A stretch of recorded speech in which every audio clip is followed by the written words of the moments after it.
وحتى نحذو حذوها في أم الطيور، فإنني أقدم لكم هذا الشكر وجزيل، وأتمنى أن تقبلوا مني هذه المقولة، والله نسأله أن يجزيكم كل خير. والسلام عليكم ورحمة الله.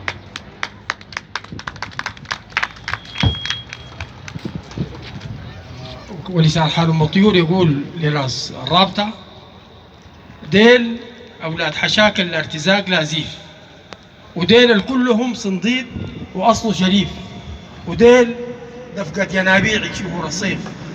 مرحبا بالأمين العام برئيس رابطة أبناء أم الطيور بولاية الخرطوم الشيخ عبد العزيز أحمد عوصيد، مخاطبا جمعكم الكريم.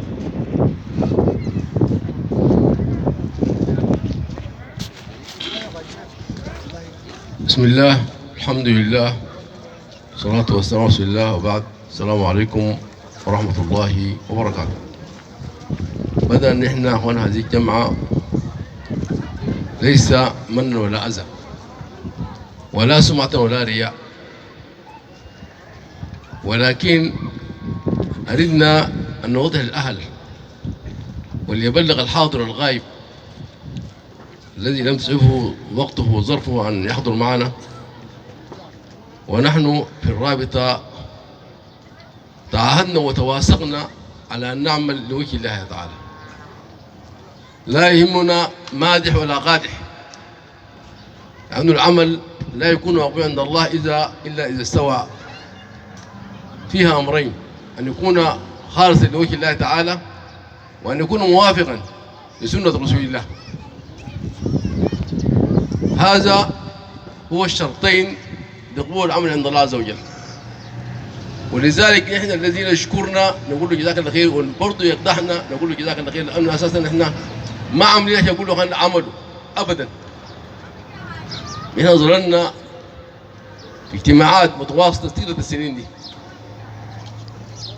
وفي أعمال كثيرة أنسينا، الناس ما عارفينها، ممكن عارف السر اللي قدامه، لكن في أشياء كثيرة ما معروفة، لكن ربنا عارفها.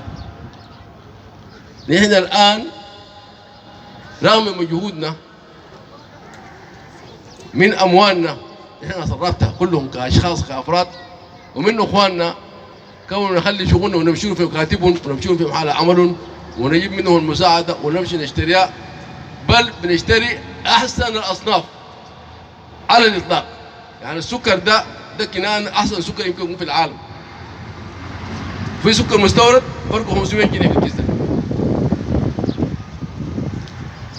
الدقيق في دقيق غالي جدا، وهكذا الزيت ده في زيت أرخص منه كثير، لكن ده أنقى زيت موجود في السودان. وهكذا الشاي ده في شاي أقل منه كثير وأردى منه. وكل الأصناف اللي نجيبها السابقة واللاحقة بنختار أحسن حاجة. ليه؟ لأنه إحنا نقدم حاجة كويسة لأهلنا، وفي سعي متواصل. إحنا من جينا يعني اختارونا الإخوان في جمعية عمومية نرأس الرابطة دي، أول شيء تواصلنا على هذا الكلام، واجتماعاتنا ما في الدار، معظمها في بيوتنا. تعرفنا على بعضنا، وإنه حاجة إحنا نربط بعضنا من بعضنا. فعلا مشينا زرنا في كل أفراد الجاب ضيف وزرناهم في بيوتهم وكنا وشربنا معاهم. كان في تواصل وفي ترابط، ورابطنا اخواننا واهلنا في الخرطوم. طار جماعي في رمضان كل الاسر بنجيبهم، اطفال ونساء ورجال من اجل باصات من المناطق، ونجيبهم كلهم على صعيد واحد ويفطروا في وقت واحد. بنعمل يوم اسري بنجمع كل أم الطيور برضه نساء ورجالا، وبنكرم الناس المتفوقين، يوم اسري ويوم ترفيهي ويوم تحفيز وتشجيع للطلبة عشان يجيبوا نتائج تشرف أم الطيور. دي السلة دي يمكن تكون أقل شيء نحن عملناه. أم الطيور بيشوفوا السلة دي بس. احنا السنة اللي فاتت دي أول ناجي برضه جينا المرسى البنات برضه سمعنا متفوقة وجينا كرمنا المتفوقين وشجعنا الناس الممتحنين. وحنظل واحنا لدينا كان مشاريع كبيرة كنا هنعمل أكبر معمل بتاع تحاليل في الولاية الشمالية ونهر النيل في أم الطيور هنا. كنا نعمل مجمع رياضي كبير جدا يجمع كل انواع الرياضه يجمع كل الشباب في منطقه واحده. وبدينا برضو بصيانه دور العباده، وصلنا مسجد المطيور جنوب العتيق، وصلنا بعض المساجد، ودعمناه بالمصاحف بالملصقات. كل مجهودنا كان مبذول لأهلنا في المطيور بلا من ولا أذى. المطيور من قسمنا لعبد الله. الآن السنة دي ما كان ناس متوقعين نعمل السنة النهائي لأنه إغلاء الأسعار. يعني كيس ده السنة فاتت ب 600 جنيه وأصلي ب 2600 في السوق ب 3100 كنانة ده. أنا جبناه من كنانة، مين المصنع من هناك؟ عشان نوفر حاجة من المصنع جبناه. لكن بعزيمة الرجال، بإخلاص، بتوجه إلى الله بالتوفيق والتسديد، ربنا وفق وساهموا فيها نفر أن لابد أن أذكر أسمائهم. صراحة يعني إمراهم لهذه المسألة بدون أي تردد يعني كان له أثر كبير. أخونا نصر الدين أحمد القاسم برا بالدقيقة كله 2000 باكيت، وأخونا حمد في دبي حمد محمد طاهر، وأخوه محيوب برا بالزيت ده، وأخونا الطاهر والطاهر برا بالشاي ده، وأنا اتبرعت بالسكر، وأخونا بشير الطاهر ادانا مليار، وأخونا أنور مختار ادانا 500 مليون، وأخونا عبد المحمود ادانا مليار. دول تقريبا الاشياء اللي دعمت هذه الفرحه او هذه السله اللي تراها قدامكم، وهي من اي الاصناف بلا من ولا اذى. بالرغم من كده احنا اخواننا نقرا في الاسافير بمواقع التواصل اما انا لهذا الفارس اللي ترجل، والله يقولوا جزاكم الله خير، ما قالوا انا لهذا السفيه، قالوا الفارس. وفعلا ده الفرسان قالوا اشتغلوا وصلوا الليل بالنهار عشان يصلوا لما يرجوه وما يتمنوه. واحنا اخواننا دايرين نترجل، احنا جايين نجمعكم دايرين نعتذر، لانه ما احنا ما الانسان النبي عليه الصلاه والسلام قال من صار لكم معروف فكافئوه وان لم تستطيعوا فادعوا له. احنا نعرف ناس بيدعوا لنا بظهر الغيب وربنا يتقبل، يمكن دعوتهم دي كانت سر التوفيق والاستمرار، لكن اقل حاجه يعني ما ينقص من قدره، اقل حاجه يفضل يشدوا من ازره يتعاونوا معاه. احنا شغالين وناس بيشنو بيحطوا في الناس معنوياتهم وفي هممهم وفي اخلاقهم. ليه؟ ما في ناس مطلوب ما نبروا ليه الكلام ده؟ نبروا رجل واحد احنا نشكره قدامكم هو جعفر عبد الغفار جعفر العرضي، جزاه الله خير، ورد على الزور اتكلم، احنا ما نذكر اسماء لكن ده الحاصل حقيقه، وناس كثير تكلموا وشفاهه في الاسافير وفي مواقع التواصل وهكذا، ما بدهم يكتبونا في الجرايد. احنا الرافق استلمناه ما فيها تعريفه واحده، ما فيها تعريفه واحده، كل شغلنا احنا دارسيناه، عملنا فيها حمامات وعملنا فيها مكيفات سبيلت وعملنا فيها ثلاجات وعملنا فيها ادوات مكتبيه، وما خليناها ان شاء الله بيجي خرطوم يشوفها وجاهزه. واحنا الان من 2018 داعيين نعمل جميع ونسلم، لكن اول حاجه المظاهرات قفل الشوارع وحظر التجول، واستمرينا بعشوائيات الكورونا وهكذا، وممنوعين نعمل تجمع زي ده، ممنوعين. لكن احنا ما عندنا حاجه، احنا نفتكر ونعتقد انه ادينا رسالتنا على الوجه الاكمل، ولذلك دايما قال ولدنا امير يجوا ناس ثانيه غير من المطيور يحملوا الرايه، واحنا برضه معاهم سند وعضد ما بنخليهم، لكن نمشي شنو؟ لانه المطيور ساكتين، لو بيتكلم ما في، لو بيتكلم ما في. احنا جينا مسكنا المشروع ده وناس الرابطه برضه معي حضروا معي اجتماعات في المشروع ده، غرضنا ما دارين نقول ما دارين ربح، والله الذي لا اله غيره. انا قلت له لو شفت ليش التاني ربح من المشروع ده تفوري هو شيء ده اللي رئيس الاداره ورئيس الانتاج، لو جاء ربح ينعكس المشروع. كان في امال وافكار، لكن الناس ما زالت تقول الناس لورا عشان الناس يفوتوا يخلوا المشروع. احنا المشروع جبناه عشان نساعد اهلنا، عشان نساعد ارحامنا، عشان يشربوا عصر مشاريع الشرق وغرب يمين وشمال واقفه متعطله، لانه آلت للحكومه. الحكومه ما عندها حاجه، الحكومه ما عندها حاجه من زمن الانقاذ، ما عندها حاجه، واسي ما عندها حاجه لكم. لكن الانسان اذا كان بيبيع، انا يقول شباب في المشروع بيتكلم بتخفيض التعريف. قلت له اخوانا والله اول مره انا ازرع بصل في المشروع ده. الفدان جابوا لي 100 شوال، الشوال بعته وراي ب 700، بيقول لها ب 700 مليون ال 100 شوال، الشوال ب 7 مليون. 700 مليون الزولات في حسابي بالبنك طوالي. في لحظه بس الدفار قام من المنطقه وصل هناك ام درمان طق نزلوا قروشي. النزولات دي معناتها حيبيعوا ويربحوا فيه. يبقى انا ما ادفع له 15 مليون لمويه، اقول ادفع 3 مليون ولا 5 مليون. ده انصاف؟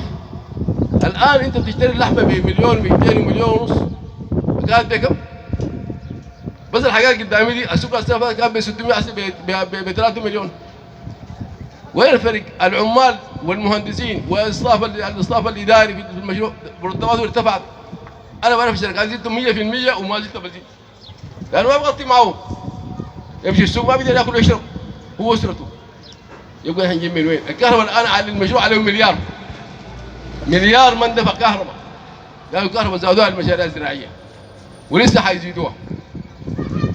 يبقى الناس اما يصحوا واما الناس حيفوتوا منهم يخلوهم، حيفوتوا يخلوهم، لانه ما في حركه من المزارعين. الليله المشروع ساقي مسجل كله زي هو قدامكم ده، كله مسجل مساقيه، وساقي المتر كله، وساقي المشروع كله، وساقي الكماين كلها، وانتوا عارفين. ويمكن 50% ما بيدفعوا قروش، يتهربوا، دايرين عسكري، دايرين امر قبض، دايرين كده. اخواننا الناس حقه تصحى شويه، بقدر ما عندهم من انتاج وعندهم من دخل حقه يدفعوا عشان يستمروا الاستمراريه. الواحد يحس في نفسه بانه يفوت من المشروع ده والجنايه بتحرق. جنايه الناس اللي بيقعوا بمليار ومليار ونص 2 مليار و5 مليار ندفعوا، ولسه هيبيعوا اكثر واكثر. والناس حقه تصحوا، والناس حقه يدافعوا عشان نمشي لقدام. احنا ضحينا بوقتنا وضحينا باموالنا عشان نمشي لقدام. احنا ما جاي نخسر ولا بنعمل خساره ولا بنعرف في شغلنا التجاري خساره، بنعرف حاجه اسمها نجاح، بس حاجه اسمها نجاح وعزيمه وتوكل على الله. لكن خساره ما بنعرفها نهائي. لكن احنا خسرنا، انا خسرت اكثر من 10 مليار في المشروع ده الان، ولسه بالتضريبه بالتسعيره الجديده احنا خسرنا 36 مليار. لو التسعيره الجديده جات احنا بنخسر 13 مليار. عسى التسعيره الجديده دي جابوها بالمشاريع الحكوميه زي مشروع سوره ده خساره 36 مليار بالورقه والقلم. صح يا هاشم؟ صح؟ صح يا تاج كان حاضر معي اجتماع، صح الكلام ده؟ الحاصل الناس تصحى يا اخواننا، احنا عايزين تمشي قدام، ما عايزين ترجع لورا، ما عايزين تنهار. الان مشاريع كثير انهارت، ناس كثير عجزوا ان يستمروا، حتى في المصرفات الاسريه عجزوا عنا. الناس يا اخواننا تتكاتف، الناس تتعاون، الناس تتكافل تمشي لقدام. ده باختصار الناس يا اخواننا. الحاضر يكلم الغايب، جزاكم الله خير. اخونا حبيب متاخر، وهو طبعا هو اخوه محمد تبرع بالزيت ده، جزاهم الله خير. السلام عليكم ورحمه الله وبركاته. السلام عليكم ورحمة الله وبركاته. أنا ما بدي أتكلم، لكن داري أشكر الجماعة ديل يعني على حديث الرسول صلى الله عليه وسلم. قال صلى الله عليه وسلم: من أساء إليكم معروفا فكافئوه، فإن لم تستطيعوا فادعوا له، ونحن لا نملك إلا أن ندعو لكم، جزاكم الله خيرا. وقال الحديث: من قال لأخيه جزاك الله خيرا فقد بالغ في الثناء. ولكم الشكر الجزيل، ودمتم لنا ولأهلكم وللبلد عامة بالخير واليمن والبركات. السلام عليكم. بسم الله الرحمن الرحيم، والصلاة والسلام على أشرف المرسلين. بالواضح يا جماعة، بالواضح يا ناس الطيور اللي قاعدين الجو ما جاء، نحن والله الربط جاب لنا الله، وناس ديل ربنا يجازيهم خير، نحن ما بنجازيهم ديل، والشغل ده كله اللي عملوه يجازيهم الله، نحن ما عندنا لهم أي حاجة، يجازيهم الله. نجيب معاهم ونشيد بنادرهم والله بعاديهم، والله عادان عاد المساكين والأيتام والعزبات. وكنت الزول بدي حاجة الزول يقول جزاك الله خير، وده تقسيم ربنا، ده تقسيم السماء، كل زول يا ربنا يدعو عليه حسب نيته. نحن البليل قدام الأطفال والعزبات والمساكين دي نحن اقصادوا. السلام عليكم ورحمة الله. بسم الله الرحمن الرحيم. جاءنا الآن من اللجان الإدارية بأم الطيور أن اللجان الإدارية مجتمعة قررت الجلوس مع إدارة المشروع والتمسك بشركة راسيا لإدارة هذا المشروع. ننبه ثانيا إلى أن الأسر بأم الطيور سوف تتحمل جزء من ترحيل هذه السلة للبيت. اختتم البرنامج بتلاوة من القرآن الكريم الأستاذ مبلغ 100 جنيه. الشيخ هاشم محمد علي بشير متحدث إن شاء الله في هذه اللحظة. الحمد لله والصلاة والسلام على رسول الله صلى الله عليه وسلم. الحقيقة يعني أنا براي جيت متأخر في البرنامج، ولكن سمعت الحديث حديث أخونا أمير والشيخ عبد العزيز جزاهم الله خير الجزاء، جزاهم خير الجزاء. يعني شرحوا لنا أشياء نحن كنا فعلا قد تكون غايبة عننا، لكن نحن نيابة عن ناس أم الطيور واللجان اللي كانت اشتغلت مع الرابطة بتوزيع السلة أو توزيع فرحة العيد أو الأضاحي، نحن بنقول لهم ناس أم الطيور العامة فيهم ناس بسط لا يعرفوا واتساب ولا يعرفوا فيس، ما بنعرف إلا المقولة بتاعت المرأة لما أيام الانتخابات قالوا لي هذول صوتوا ليه منه؟ هذا صوت لعمر البشير. قالوا لي ليش نو؟ قالت لأنه قطعنا الخطة وعمل لنا الزلطة. يعني ببساطة كده، لكن الشيء بيدور في الأسافير أنا والله واحد من الناس ما بعرف عنه حاجة، فما بال عوام الناس. نحن ما نعرف من رابطة أبناء أم الطيور، ما عرفنا إنهم ناس أم الطيور ذاتهم عندهم الرابطة إلا لما جات الكوكبة دي، ونحن ما دايرين نهضم الناس حق الناس اللي قبلهم، لكن قد يكون الإمكانيات ما سعفتهم. لكن ولله الحمد إنه ربنا سخر لنا الناس التصخير. يعني رب سبحانه وتعالى يعني يختار من عباده من يقضي حوائج الناس. كتر خيرهم وبارك الله فيهم وجزاهم الله خير. الحاجات اللي قدموها يا جماعة لو دايرين نحسبها بحسابات ما بتتحسب، لكن كما قال النبي صلى الله عليه وسلم ما علينا إلا نقول لهم جزاكم الله خير الجزاء. إضافة إلى إنه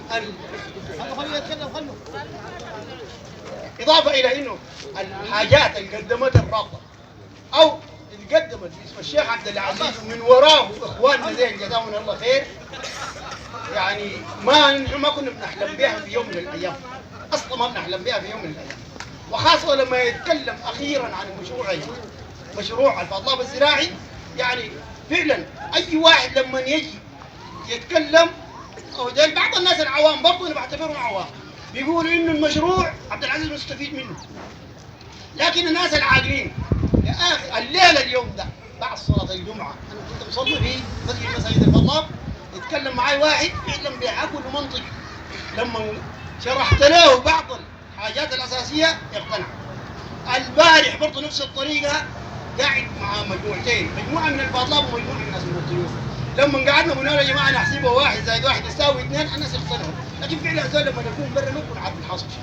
لكن نحن دايرين اخواننا دايروا على راسنا الشيخ عبد العزيز انه حتى القدح اللي وصلوا ده زيادة لحسناتهم، ده زيادة للحسنات، ونحن نتمنى من الله سبحانه وتعالى انه يستمروا حتى لو ما استمروا صحيح، يعني زي ما اقول يعني كتر خيرهم وبارك الله في الفتره اللي عدوها، حتى لو جونا جداد انا متاكد تاكيد جازم انه الناس ما حيجيبوا مكتوب من الايدي، بل حيدعموا الناس الحقيقيين الجداد.